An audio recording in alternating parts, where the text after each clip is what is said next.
दोनों हाथ उठा के बोलेंगे राधे राधे। वही कृपा का अनुभव करने के लिए हम यहाँ भागवत के छत्र छाया में बैठ करके श्रवण कर रहे हैं।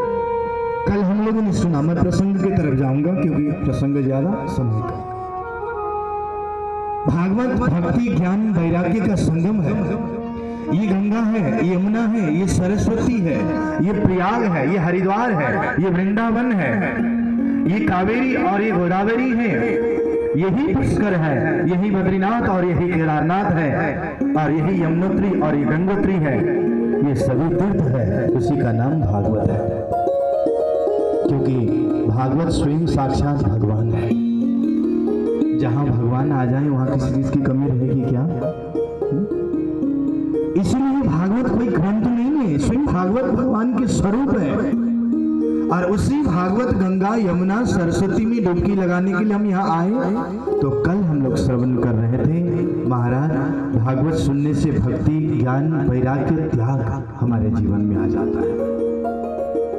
इसलिए 7 दिन तक नियम से कथा श्रवण करना जरूरी है। बहुत सुनी दुनिया की बातें, बहुत की हमने निंदा और चुगली, लेकिन कभी कभी परमात्मा की बातें भी सुना जाए और सुनाया जाए तो उसका आनंद ही कुछ और होता है। वही भागवत है। और असल में महाराज यहाँ तो कहते हैं श्रीमद् भागवत के श्रवण करने से मनुष्य ये समझ पाता है कि प्रत्येक प्राणियों में परमात्मा का निवास तो है, लेकिन सहज भाव से उनका दर्शन कैसे किया जाए, कैसे करें? क्या तपस्या करने के लिए पहाड़ों में चले जाएं, माला लेकर के जाप करने के लिए बैठे? शायद हो सकता है हजारों साल से तपस्या करने वाले तपस्वियों को भी परमात्मा नहीं मिल रहे हैं। यह शास्त्र प्रमाण है। कैसे परमात्मा का सहज रूप से हम दर्शन पाएं और कैसे परमात्मा को हृदय में सहज भाव से हम बुलाएं, वो आर्त भाव को हम कैसे अंदर से प्रकट करें, क्योंकि हमारे अंदर भगवान है। कहते हैं ना हमारे गुरुजी महाराज कहा करते हैं, जो कर न सका प्यार इंसान से वो क्या प्यार करेगा भगवान से। इसका मतलब इंसान के अंदर में भगवान, उस भगवान का दर्शन कैसे हो, दीदार कैसे हो, ये भागवत कथा सिखाती है। आओ भागवत के पास, यानी कि भागवत कथा ये कह रही कि मेरे पास आ जाओ, मेरे सानिध्य में बैठो, मैं दर्शन कराऊंगा, मैं दीदार कराऊंगा, कुछ नहीं तो मैं एहसास कराऊंगा। परमात्मा एक ऐसे एहसास का नाम है जो हमारे पास रहते हैं लेकिन दिखाई कभी नहीं देते हैं, महसूस करना पड़ता है। तभी तो मैं प्रार्थना करता हूँ शुरू में, तो उस प्रार्थना में क्या कहता हूँ? अनुभव करिए, भाव से अनुभव करिए, महसूस करिए। महसूस है परमात्मा, शब्द है ब्रह्मा। आगे आएगा प्रसंग। तो ये कथा सिखाती है अहिंसक रह करके परस्पर प्राणी मात्र में प्रति दया करके हम प्रेम भाव को कैसे जगाएं, तो भागवत कथा सिखाती है। क्योंकि भाव के लिए बाहर भागने की जरूरत नहीं पड़ती, भाव के लिए अंदर झांकने की जरूरत होती है। भाव में कोई भीड़ नहीं है, कथा में भीड़ है, कथा में भीड़ है, लेकिन फिर भी सुनने वाले हजारों होते हैं, सुनाने वाले एक होते हैं। जहां एक भाव से सुनते हैं और एक ही शब्द सुनाया जाता है, और भाव में कभी भीड़ नहीं होती। जहां भीड़ नहीं होती वहां आनंद आता है। राधे राधे बोलना पड़ेगा, आवाज नहीं आ रही। राधे राधे जो बोलेंगे उसका पाप बाहर निकल जाएगा। राधे राधे जो नहीं बोलेंगे सबका पाप आ जाएगा उसके अंदर भी। राधे राधे ऐसा होता नहीं, लेकिन डराना पड़ता है। ये श्रीमद् भागवत कथा स्वयं भगवान के स्वरूप है। श्री शब्द आया, श्री का मतलब होता है राधा, श्री का मतलब होता है शोभा, श्री का मतलब होता है महत्व। एक बार बोलो। और मद का मतलब भी होता है महत्व। असल में देखा जाए संत महापुरुषों के अपना अपना विवेचन है। श्री यानी कि राधा, एक भाव है। श्री यानी राधा, मद यानी कि महत्व। राधा के महत्व को, राधा की महिमा को जानने के लिए एक मद को जानने के लिए एक मद को छोड़ना पड़ेगा। महामती स्वामी श्री प्रेरणा जी ने क्या कहा वाणी में? मैं बिना मैं मरे नहीं, मैं सो मारना मैं। इस मैं को मारने के लिए उनकी मैं की जरूरत होती है, नहीं तो मैंने किया। मैं नहीं होता तो घर नहीं चलता, मेरे बिना व्यापार नहीं होगा, मेरे बिना समाज नहीं चलेगा, मेरे बिना देश नहीं चलेगा। कितनी आए और कितनी चले गए, लेकिन हिंदुस्तान तो चल रहा है ना। ये मैं कौन करती है पता है आपको? मैं कौन करती है? हाँ, मैं नहीं बोल रहा हूँ, इधर से बोल रहे हैं, बकरी। ये मैं बकरी करती है। आपको पता है बकरी जब मैं करती है, जो अभिमान आ जाता है ना, मैं करती है तो कसाई आता है। और किस लिए मुझे हमारे गुरुजी महाराज जब श्रीमद् भागवत कथा अध्ययन करार हजरा मिश्रा जी वहाँ पर करते थे, तो बड़े सुंदर भावुक होकर के हमें वो चीज दृष्टांत दिया करते थे। मुझे एक बात याद आ गई, आज सुनाता हूँ आपको, जो होगा देखा जाएगा।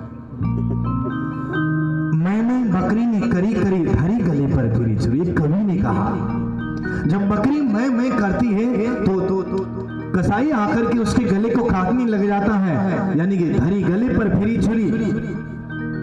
और लोग उसके मांस खरीदने के लिए आए, बेचने वाला बेचने के लिए बैठा हुआ था। मांस तो सब बिक गया, लेकिन एक आते ही पड़ी रही। कुछ है ना बिक गया, कुछ खिंड गया, कुछ लुट गया बाजार में। एक आते ही पड़ी रही मैं को सुनाने के लिए, और एक नददाप आया धुनकी पर चढ़ाने के लिए। धुनकी जानते हैं? जैसे हम सिरक होता है ना, रजाई रूह को पीटने वाला होता है, उसमें आते लगे हुए होते, सूखी हुई आते जो होते ना, सूखी हुई आते उसमें लगाते हैं। और रूह पीटने वाले जो ऐसे रूह के साथ में जब करने लग जाता है, तो आपको पता है कौन सी आवाज आती है? जानते हैं? एक नददाप आया धुनकी पर चढ़ाने के लिए। जब मार सोटे की पड़ने लगी, तो मैं के बदले तू आवाज आने लगी। तू पहले ही तू कर दिया होता तो कम से कम मरना तो नहीं पड़ता। इसका मतलब मैं कर रहा हूं। इस मैं को मारने के लिए उनकी मैं की जरूरत है। इसलिए श्री यानी कि राधा रानी के महत्व को जानने के लिए मारा, और अपनी मद यानी कि संसार के अभिमान को त्यागना जरूरी है प्रथम, तभी जान पाएंगे। इसलिए श्रीमद कहा गया, इसलिए भागवत कहा गया श्रीमद। भाग्योदयन बहुजन्म समर्जित। बहुत जन्म तपस्या करने के बाद तब जाकर के हमें कृष्ण कथा श्रवण करने को मौका मिलता है। कई लोग कहते हैं हम तो कृष्ण को नहीं मानेंगे। कुछ फर्क पड़ा कृष्ण जी को? नहीं पड़ा ना। किसको फर्क पड़ा? जो विरोध करेगा उसी का पड़ा।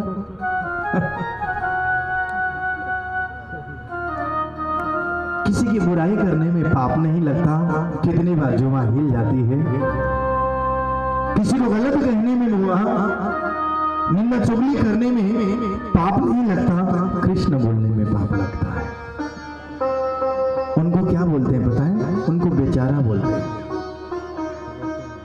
उन लोगों को भाषा है, उनको बेचारा बोलते हैं। भाग्य चाहिए कृष्ण नाम उच्चारण करने के लिए। महामती स्वामी श्री प्रेरणा जी ने क्या कहा? पर नावे तुलेक नेरे मुख श्री कृष्ण कहंत। हजारों तपस्या करने के बाद भी, लेकिन कृष्ण नाम उच्चारण करने के लिए तो निस्वत की जरूरत होती है। निस्वत अरस की जान कर मेरे प्रीतम आ गए। निस्वत होगा तभी तो इश्क और इल्म की बात लुटाने आ गए। निस्वत अरस की जान कर मेरे प्रीतम आ गए। जिसका संबंध अक्षरातीत परब्रह्म परमात्मा श्री राची महाराज श्री कृष्ण के साथ जुड़ा हुआ हो, तभी तो वो कृष्ण नाम बोल पाएगा महाराज। इसीलिए सबसे पहले हम भागवत के सम्मुख बैठ करके भागवत को नमस्कार करते हैं। दोनों हाथ जोड़ करके शीश नवा करके और शीश को झुका करके नमस्कार करते हैं। अब एक बार बोलो, आपको राधे राधे बोलना पड़ेगा दोनों हाथ उठा करके। नमस्कार का मतलब क्या होता है? हम तो नमस्कार कैसे करते हैं? नमस्कार नमस्कार सिर से ऊपर हाथ उठा करके नमस्कार करते हैं। कई ऐसे होते हैं कि हम भगवान के दर्शन करने के लिए प्रतिमा के दर्शन कर रहे होते तो उस समय में सिर से ऊपर हाथ रख करके नमस्कार करते, नहीं, वो गलत है। नमस्कार का मतलब ही होता है नव में इति नमः, यानी कि नम्रता का नाम ही नमस्कार है। झुकना, झुकता तो वही है जिसके अंदर में जान होती है, और अकड़ तो मुर्दों की पहचान होती है। मरा हुआ मुर्दा कभी झुकता नहीं है, जो जिंदा होता है वही झुकता है। राधे राधे बोलना पड़ेगा। जिस वृक्ष में फल लग जाता है वो नम जाता है। इसलिए नमस्कार करते वक्त कभी भी सिर से ऊपर हाथ रख करके नमस्कार नहीं करना चाहिए। तपस्वी संत महापुरुष और गुरुजनों को अधिकार है साधना में लीन होती हुई सिर से ऊपर हाथ रख करके वो प्रणाम कर सकते हैं, भगवान को नमस्कार कर सकते हैं। लेकिन हमारे जैसे साधारण जीवों को हमेशा नमस्कार करते वक्त दोनों हाथ जोड़ करके हृदय के आगे रख करके शीश को झुकाना चाहिए, नम्र बनना चाहिए, वो उसका नाम नमस्कार है। हम तो कई लोग ऐसे होते हैं एक हाथ से नमस्कार करते हैं। आपको पता है एक हाथ से नमस्कार करने से 3 दिन का धर्म नष्ट होता है।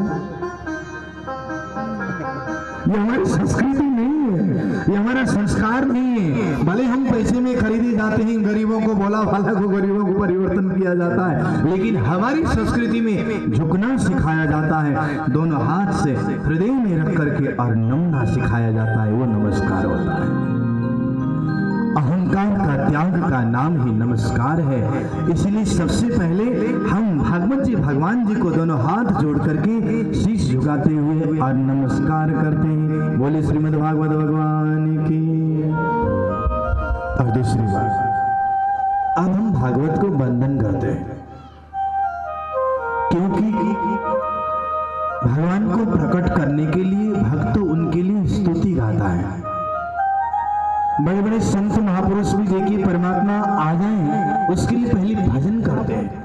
मीराबाई ने भजन किया, कृष्ण को आने के लिए मजबूर किया। नरसिंह मेहता ने करताल बजाई और करताल की धुनी पर नाचते हुए कन्हैया को आना पड़ा। सूरदास जी के नेत्र नहीं थे बाहर के, लेकिन अंदर की आंखें खुली हुई तो कृष्ण को आना पड़ा।